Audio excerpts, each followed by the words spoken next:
အားလုံးဒီဇလန်ကိုတော့တေချာအာယုံစိုက်ပြီးနားထောင်စေချင်ပါတယ်။ဘာလို့လဲဆိုတော့ဒီဇလန်ကတရေအကြောင်းမဟုတ်ပါဘူး။နှဆိုးဒါမှမဟုတ်နာနာဘာဝတွေအကြောင်းလည်းမဟုတ်ပါဘူး။ဒီထက်ပိုပြီးဆိုးရွားတဲ့အရာတစ်ခုရဲ့အကြောင်းပါ။လူသားတွေမှာအမုန်းတရားလွဲလို့ဘာမှမကြံတော့တဲ့အခါသူတို့ပါရီလှုပ်နိုင်တယ်လဲဆိုတဲ့အကြောင်းပါပဲ။ဇလန်အဆုံးမှာအဲ့ဒီအမုန်းတရားရဲ့ခြောက်ခြားမှုကိုကောင်းကြီးခံစားမိသွားပါလိမ့်မယ်။ဒါကတော့2005ခုနှစ်က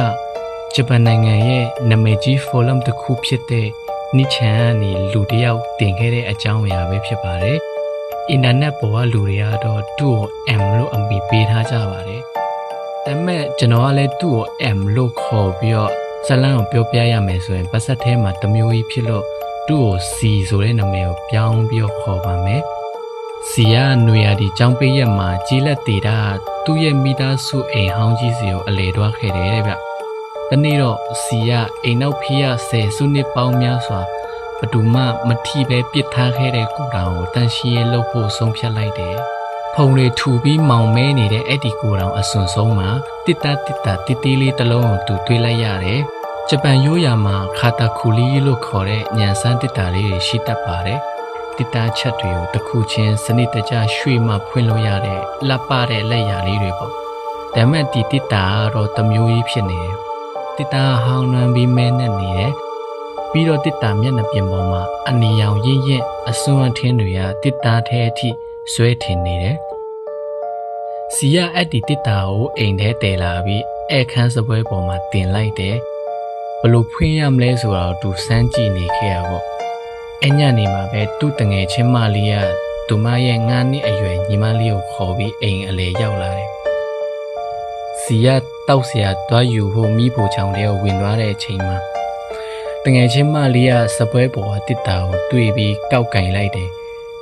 9နှစ်အရွယ်ညီမလေးကလည်းလိုက်ပြီးလမ်းကင်မိတာပေါ့။ကလေးဆိုတော့လေအမကင်တယ်ဆိုတော့ပူမတီပါမတီလိုက်ကင်တယ်ဆိုတဲ့သဘောပေါ့ဗျာ။ရုတ်တရက်မိဖို့ချောင်းထဲကစီကြားလိုက်ရတာတော့အလန့်တကြားអော်တဲ့အတန်မဟုတ်ပဲနဲ့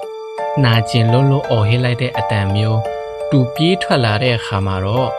သူ့တကယ်ချင်းဖြစ်သူရောကလေးမလေးရောကျမ်းပြင်ပေါ်မှာလဲကျနေပြီးသူတို့ရဲ့နှာခေါင်းပါးစပ်မျက်လုံးနဲ့နားတွေကနေတွေးတွေ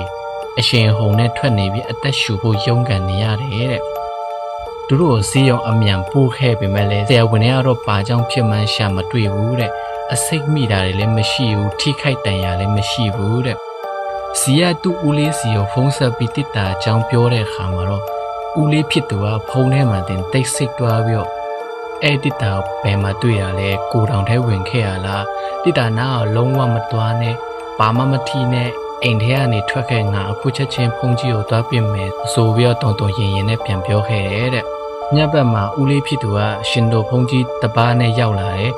စပွဲပေါ်ကတစ်တာကိုမြင်လိုက်တာနဲ့ခြေလမ်းတွေရက်သွားတယ်မျက်နှာမှာလည်းချက်ချင်းပြောင်းလာပြီးတစ်တာကိုမထီမိအောင်တတိကြီးစွာနဲ့အပုတ်ဖြူတွေစားတွေနဲ့ထုတ်ပိုးပြီးဖျားเจ้าစီကိုတည်သွားခဲ့တယ်နောက်တနေ့မှာတော့ဖုန်ကြီးကတာဟာပါလဲဆိုတာကိုရှင်းပြပါတယ်တဲ့1860ပြည့်နှစ်တွေမှာဂျပန်ရဲ့အဲ့လိုခေတ်နှောင်းပိုင်းမှာလူမှုအဆင့်အတန်းအနှိမ့်ဆုံးလို့သတ်မှတ်ခံထားရဲ့ရွာလေးတွေရှိခဲ့တယ်တဲ့အဲ့ဒီကလူတွေကိုတခြားမြို့တွေနဲ့အုပ်ချုပ်သူတွေကလူလိုမဆက်ဆံပဲနှိပ်စက်တာအကြောင်းမဲ့တပ်ဖြတ်တာတွေလုပ်တာတွေရှိတယ်တဲ့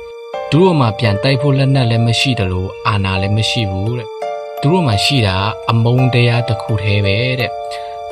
တရက်မှာတော့အဲ့ဒီရွာကိုလူစိမ်းတယောက်ရောက်လာပြီးသူတို့ကိုဘယ်လိုပြန်တိုက်ခိုက်ရမလဲဆိုတော့တင်ပေးခဲ့တယ်တဲ့အဲ့ဒါကတော့တစ်တာတစ်လုံးပြုတ်လုပ်တဲ့နီးပေါ့အဲ့ဒီတစ်တာကိုခိုတိုလီပါကိုလို့ခေါ်ပါတယ်တာမန်အားဖြင့်တော့ခိုတိုလီဆိုတာငှက်ကလေးလို့အတိတ်ပဲရပြီမဲ့ဒီနေရာမှာတော့ကလေးငယ်များကိုဆိုလိုပါဘာလို့လဲဆိုတော့အဲ့ဒီတစ်တာထဲကိုထည့်တာကလေးငယ်တွေရဲ့ခန္ဓာကိုယ်အစိတ်အပိုင်းတွေမလို့ပါငတ်မှုလို့ပဲဖြစ်ဖြစ်အနာရောဂါကြောင့်ပဲဖြစ်ဖြစ်တည်ဆုံးသွားတဲ့ကလေးငယ်တွေရဲ့အစိတ်အပိုင်းတွေကိုတစ်တာထဲထည့်ပြီးစနစ်တကျရိုးရာထုံးတမ်းတွေနဲ့ကျိန်စာတိုက်ပြီးပြုလုပ်ထားတာပါရွေချက်ကတော့တစ်ခုတည်းရှိပါတယ်ဒီတစ်တာကိုထိမိတဲ့ပယ်အမျိုးသမီးမဆိုပယ်ကလေးမဆိုခန္ဓာကိုယ်အပေါက်တိုင်းကနေတွေးထွက်ပြီးနာရီပိုင်းအတွင်းတည်ဆုံးစေရမယ်ဆိုတဲ့ရွေချက်နဲ့ တာဟာရန်သူတွေရဲ့မျိုးဆက်ကိုဖျက်ဆီးဖို့သူတို့ကိုနှိပ်စက်နေတဲ့လူတွေရဲ့ဇနီးမယားနဲ့တာသမီတွေကိုတပ်ဖြတ်ဖို့အတွက်ဖန်တီးထားတဲ့လက်နက်ဖြစ်ပါတယ်။ရွာသားတွေကဒီတစ်တာတွေကိုလတ်လတ်ပပထုတ်ပိုးပြီးလက်ဆောင်အဖြစ်သူတို့ကိုနှိပ်စက်တဲ့အာဏာရှိတွေစီကိုပို့ခဲ့ကြပါတယ်။အဲ့ဒီအိမ်တွေမှာအမျိုးသမီးတွေနဲ့ကလေးတွေအကြောင်းမဲ့တည်ကုန်ကြပြီးမျိုးဆက်တွေပြတ်ကုန်ပါတော့တယ်။တစ်တာတွေကိုအစင်အတန်းခွဲခြားရပါသေးတယ်။အဆင့်ခွန်မှာအမြင့်ဆုံးလို့သတ်မှတ်ထားပေမဲ့နောက်ထပ်တစ်ဆင့်ရှိပါသေးတယ်။ကလေးရှိရောက်ရဲ့အစိတ်အပိုင်းတွေနဲ့လှုပ်ထားတဲ့ဟက်ကိုင်းအဆင့်ပါ။အဲ့ဒီအဆင့်ကတော့အမုန်းတရားနဲ့တည်ချင်းတရားတွေအလွန်ပြင်းထန်လို့ဖန်တီးထားတဲ့လူတွေကိုတော့ပြန်ထိခိုက်လာတဲ့အတွက်နောက်ပိုင်းမှာမလုပ်ကြတော့ပါဘူး။ဖုန်ကြီးကစီကိုပြောခဲ့တာကမင်းတွေးခဲ့တဲ့တစ်တာဟက်ကိုင်းပဲ။စီရဲ့ပိုးပေးတွေကအဲ့ဒီခေတ်ကအရာရှိတွေဖြစ်နိုင်ပြီးဒီတစ်တာတနည်းနည်းနဲ့ရခဲ့တာဖြစ်နိုင်တယ်တဲ့။ဖြက်စီးပစ်ဖို့ကြောက်တာကြောင့်အမျိုးသမီးတွေနဲ့ကလေးတွေလက်လန်းမမီတဲ့ကိုတောင်ထဲမှာနှစ်ပေါင်း100ကျော်ထဲ့တိန်ခဲ့တာပေါ့။စီရအဲ့ဒါကိုတွားတွေ့ပြီးအိမ်ထဲတဲလာမိတဲ့အထိပေါ့။သူ့တငယ်ချင်းနဲ့ညီမလေးကတော့ကံကောင်းလို့အသက်ရှင်ခဲ့ပါတယ်။ဒါပေမဲ့ဆေးရုံမှာအကြိုက်တက်ခဲ့ရတယ်တဲ့။စီကတော့ဒီဇလန်းကိုတင်ပြီးကြတဲ့အင်တာနက်ပေါ်ကနေပျောက်ကွယ်သွားခဲ့ပါပြီ။ကျော်ဒီဇလန်းကိုတွေးမိတိုင်းကြက်သိမ်းထားရတာတခုရှိပါတယ်။ကျိန်စာတင့်ပစ္စည်းတွေဆိုတာအလကားတက်တက်ပေါ်လာတာမဟုတ်ဘဲနဲ့ဒါတကယ်ကိုဖိနှိပ်ခံရတဲ့လူတွေရဲ့နာကျင်မှုကနေပေါက်ပွားလာတဲ့အမုန်းတရားတွေပေါ့။ဒီအမုန်းတရားကတစ်တာထဲမှာစူးစီးနေပြီးရည်ရွယ်ချက်ရှိတခုခုကိုပြစ်မှတ်ထားနေရပါအခုအချိန်မှာလဲဂျပန်ရဲ့အိမ်ဟောင်းတွေကိုတောင်ဟောင်းတွေထဲမှာဒီလိုတစ်တာတွေရှိနေနိုင်ပါသေးတယ်အဲ့ဒါကိုမတီးပဲသွားကင်မိတဲ့လူတွေကတော့တစ်တာတွေကအမုန်းတရားရဲ့တားကောင်ဖြစ်သွားကြမှာပါပဲအကယ်လို့ခမည်းကဂျပန်ကြီးလက်ကအိမ်ဟောင်းတွေကိုတန်ရှင်းလုပ်ရင်း